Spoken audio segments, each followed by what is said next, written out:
नमस्कार विद्यार्थी मित्रांनो, मी अनंत भोंगले, श्री बालाजी हिंदी माध्यमिक विद्यालय, विषय मराठी,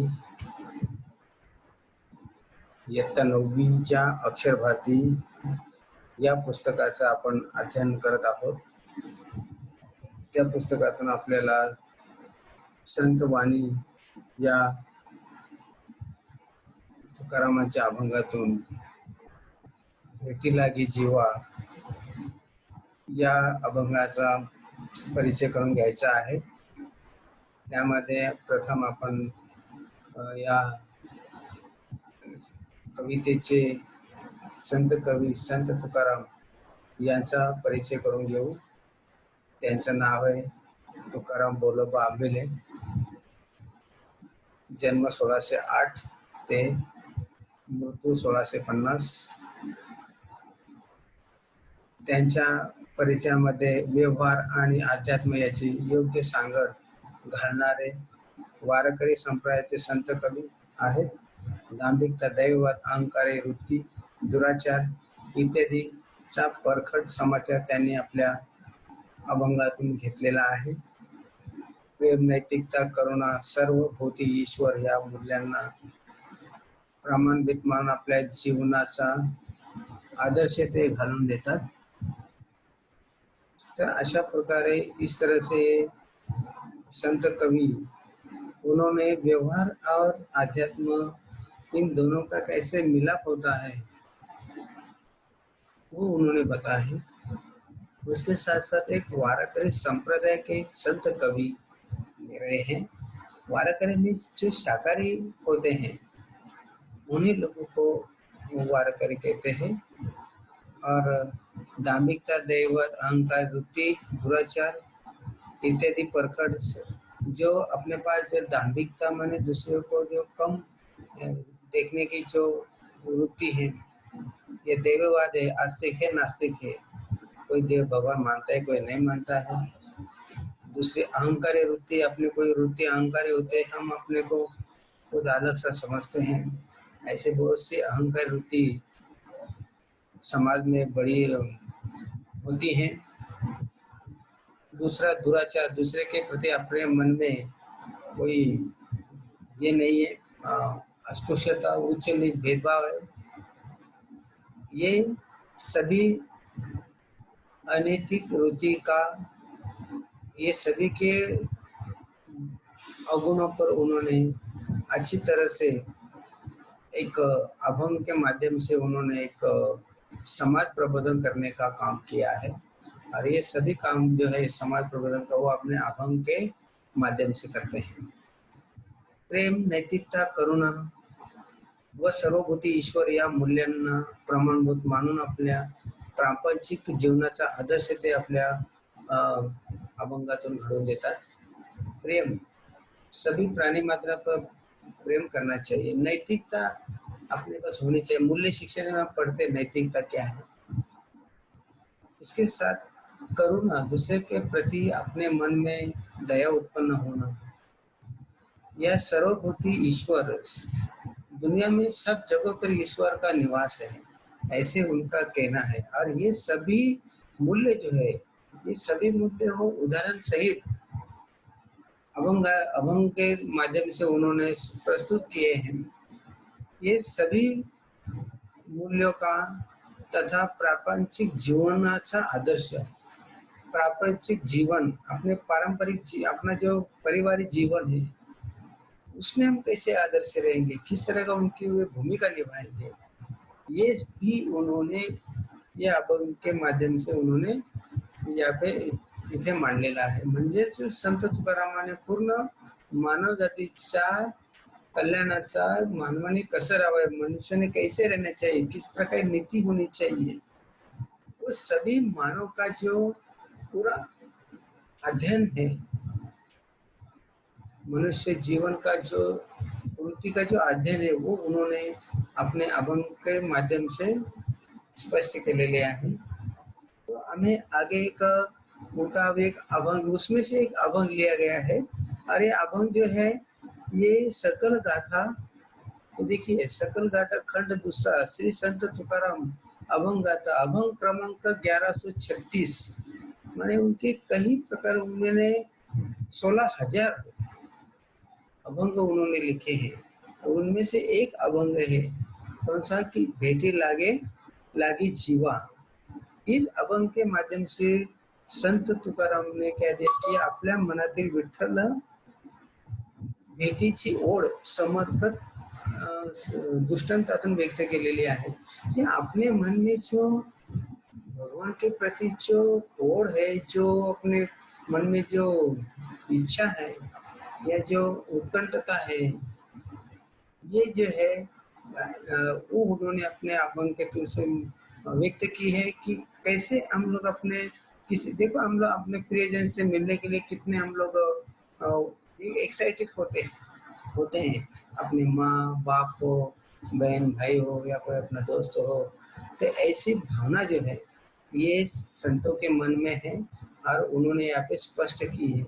उन्होंने ये अलग अलग उदाहरण भी दिए हैं कि मिलने के लिए किस प्रकार के हमें उनको मिलने के लिए अलग अलग प्रकार के यहाँ पे उदाहरण उन्होंने प्रस्तुत किए हैं, दृष्टांत दिए हैं। ये देखिए देखेंगे हम लोग अभी। शुरू में थोड़ा कविता का वाचन होगा। देखिए, भेटी लागी जीवा लागलीस आस, पाहे रात्रंदिवस वाट तुझी, पौर्णिमेचा चंद्रमा चकोर जीवन, तैसे माझे मन वाट पाहे, दिवाळीच्या मुलालेखी असावली, पाहत असे वाटोळी पंढरीची, भुके लेवा बाळ अतिशोक करी, वाट पाहे ओरी माऊलीची, तुका म्हणे मज लागलीस भूक, धावणी श्रीमुख दावी देवा। तो इस अभंग में उन्होंने 1 2 3 ऐसे दृष्टांत दिए हैं और ये दृष्टांत के माध्यम से उन्होंने ईश्वर भेटीची उत्कंठता या ठिकाणी मांडलेली आहे। प्रथमतः आपण बघूया, भेटी लागी जीवा लागलीस आस, पाहे रात्र दिवस वाट तुझी। भेटी लागे, भेटीसाठी उत्सुक, जीव म्हणजे जीवन शरीर, लागलीस आस, आस म्हणजे उत्कंठा लागणे, आस लागणे म्हणजे उत्कंठा लागणे की भेटण्यासाठी एक उत्सुकता मनामध्ये निर्माण होते, त्याला आस म्हणतात। पाहे रात्रंदिवस वाट तुझी।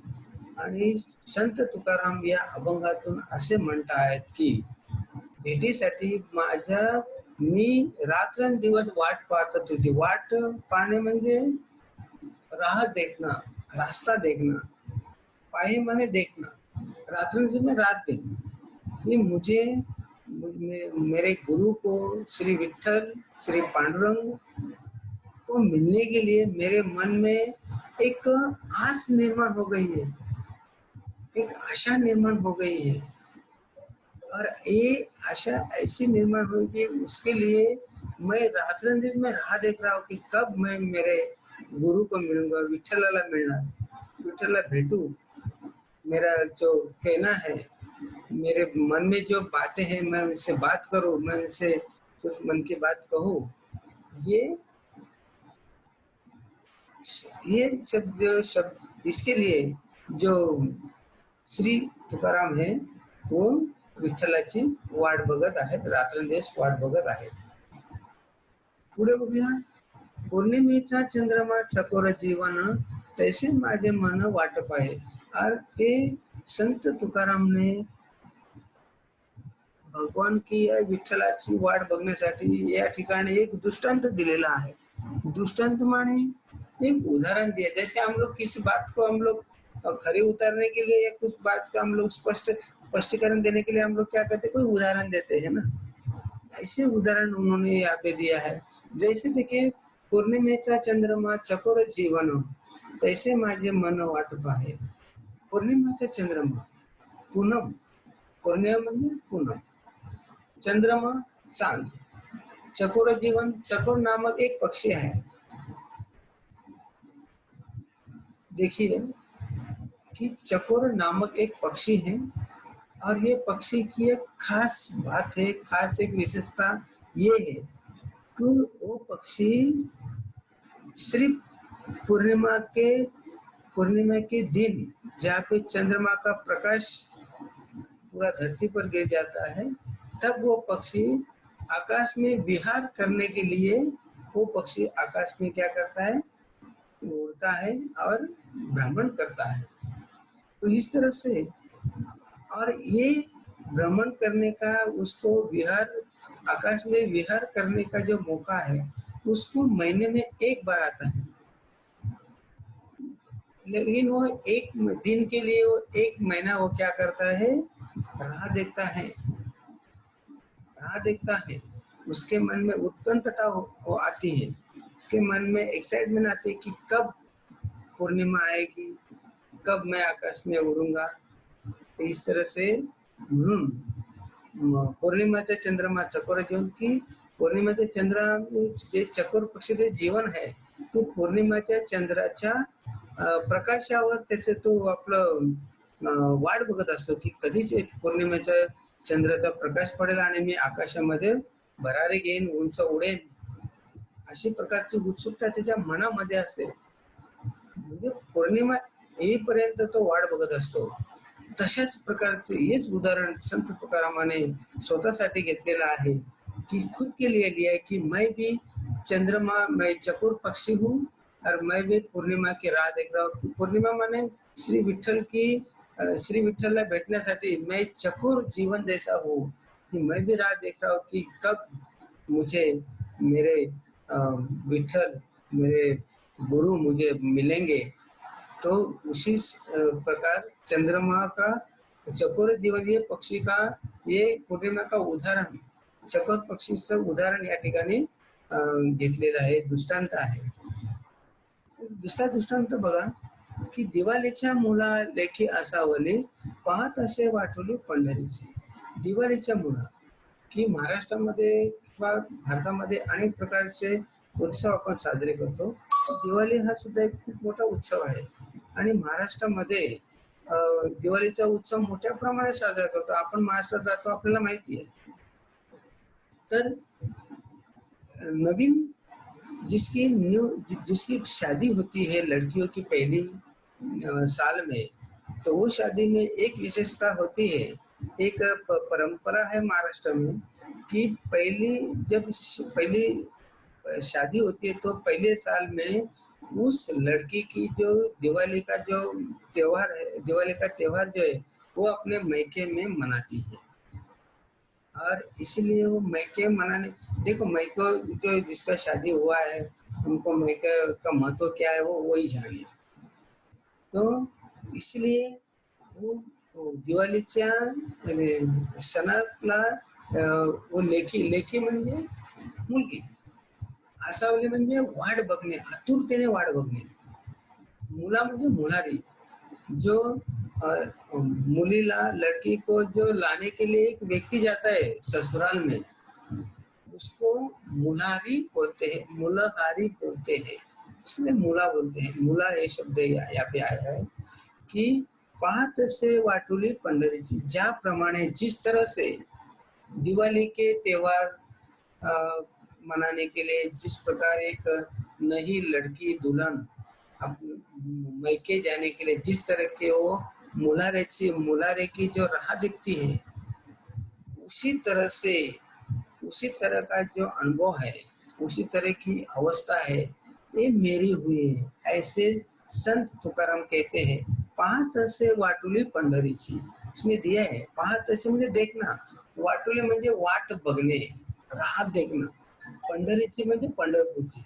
इस तरह से मुझे पंढरपूरला जाण्याची मी वाट बघतो. पंढरपूर, जिस तरह से वो लड़की है उसका मैके है, उस तरह से संत तुकाराम कहते हैं कि मेरा मैके पंढरपूर है. माझं माहेर कोणता आहे? पंढरपूर. मैके म्हणजे माहेर, मैके पंढरपूर आहे. अशाच प्रकारची या दृष्टांता बरोबर तुकारामांनी काय केलंय की आपला हे केलेलं आहे, उदाहरण दिलेलं आहे. आणि या उदाहरणाबरोबर सांगड घालून की माझी सुद्धा अवस्था अशीच झाली की मी सुद्धा कधी माझ्या माहेरी जाणार. एक उनका अभंग आहे, देखो की माझे माहेर पंढरीसी, आहे विवरे छातिरी. अशा प्रकारे एक अभंग पण आहे की उनका माहेर जे पंढरपूरला आहे असे संत तुकाराम म्हणतात. पुढे आपण जाऊया की पुढचं उदाहरण बघा. भुकेलिया बाल अतिशोक करी वाट पाहे उरी माऊलीची. भुकेलिया बाळ, जसं भूक लागलेलं बाळ म्हणजे छोटे मूल, भुकेलिया म्हणजे भूक लागलेले, आणि अति म्हणजे खूप, बहुत, शोक करणे, बहुत शोक करणे, रोना, वाट पाहे राह देखना, ओरी म्हणजे माऊलीची दूध दूध पिलाती है ना. माऊली म्हणजे आई. ज्याप्रमाणे जिस तरह से जिस बच्चों को जब भूख लगती है तो बहुत जोर से रोता है, और वो रोने का कारण सिर्फ उसकी माँ जानती है. इसलिए छोटा बच्चों को माँ क्या करते हैं, अपने अपने छाती से लगाती है और वो क्या करता है, दूध पीता है, और माऊलीचं दूध पितो, आणि तो काय होतो, वो बच्चा क्या होता है, शांत हो जाता है, तृप्त हो जाता है. तो इसी तरह से माझ्या बाबतीत सुद्धा असं झालेलं आहे की जो बाल भुकेलेला आहे, जे छोटा बच्चा जो आहे तो भुकेलेला आहे, भूक लागलेली आहे आणि तो खूप रडतो आहे, आणि जेव्हा त्याला त्याची आई भेटते तेव्हा तो काय होतो, तृप्त होतो, शांत होतो. अशा प्रकारे माझी सुद्धा हीच अवस्था झालेली आहे की मी सुद्धा एक भुकेलेला बाल आहे. भुकेला म्हणजे त्याला भूक लागली, काही तुकारामांना कसली भक्तीची भूक लागलेली आहे, आणि तो सुद्धा अतिशोक करत आहे, आणि म्हणून तो सुद्धा काय करत आहे की माऊलीची वाट. माऊली म्हणजे कोण, पांडुरंग माऊली, विठ्ठल माऊली, पंढरपूर ही तुकारामांची माऊली आहे. आणि कधी मी माऊलीला मिळतो, त्यांची भेट होते आणि मी सुद्धा तृप्त होईन, अशा प्रकारचं उदाहरण सुद्धा त्याने बालाच्या माध्यमातून दिलेलं आहे. पुढे बघा. तुका म्हणे माझं लागलीस भूक, धावून श्रीमुख धावे दो. आणि पुढे तुकाराम महाराज काय म्हणतात की तुकाराम महाराज म्हणणं, मला सुद्धा भूक लागलेली आहे.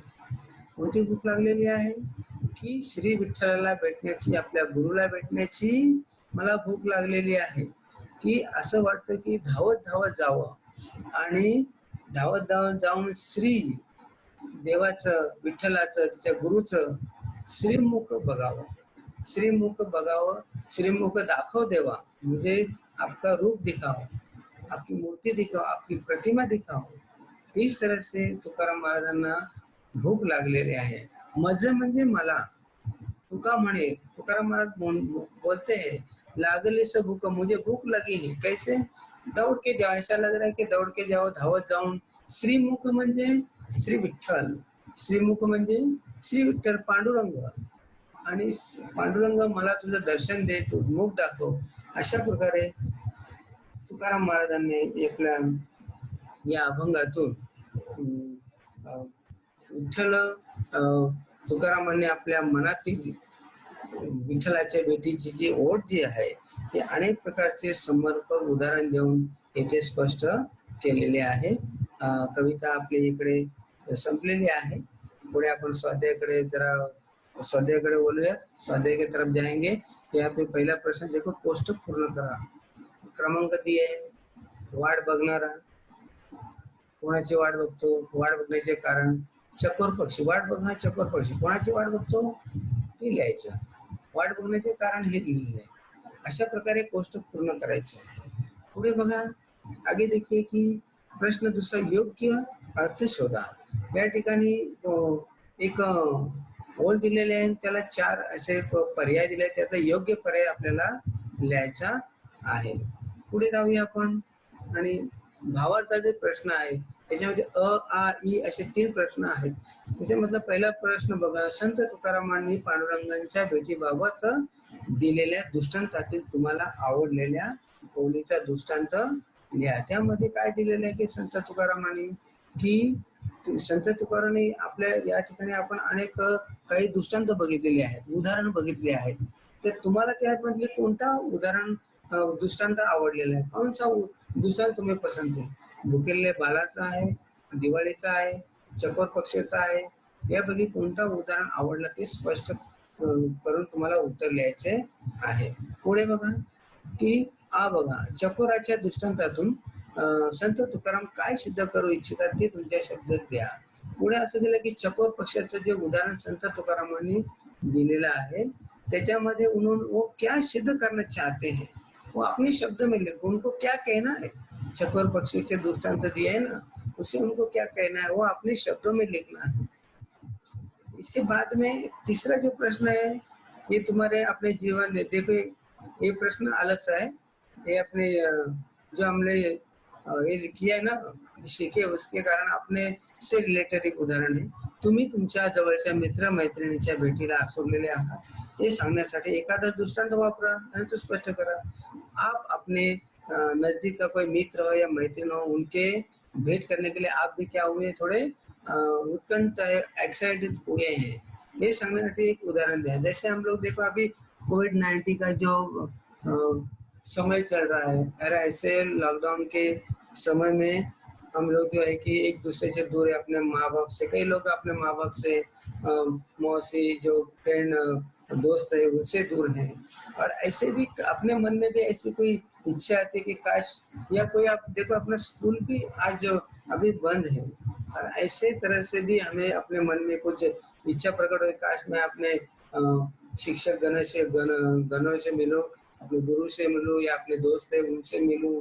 ये उत्कंठता अपने मन में भी प्राप्त होती है. ऐसे देखो ये दृष्टांत देखते कि अपने मन में इस तरह के कुछ मन में सवाल उठे होंगे या विचार आए होंगे. तो ऐसे विचारों को स्पष्ट करने के लिए उसमें से एक जो दृष्टांत जो है ना उसमें से एक दृष्टांत आप यूज कर सकते हैं. चकोर पक्षी का यूज करो या कोई दिवाली का यूज करो या और कोई जो है उसमें से दृष्टांत जो है वो आपको क्या करना है यूज करके उपयोग करून ते उत्तर लिहायचे आहे. तर अशा प्रकारे आपल्याला उत्तर लिहायचे आणि उत्तर लिहिल्यानंतर आपल्याला हा व्हिडिओ जो है ये वीडियो है आपको एकदम ध्यानपूर्वक देखना है.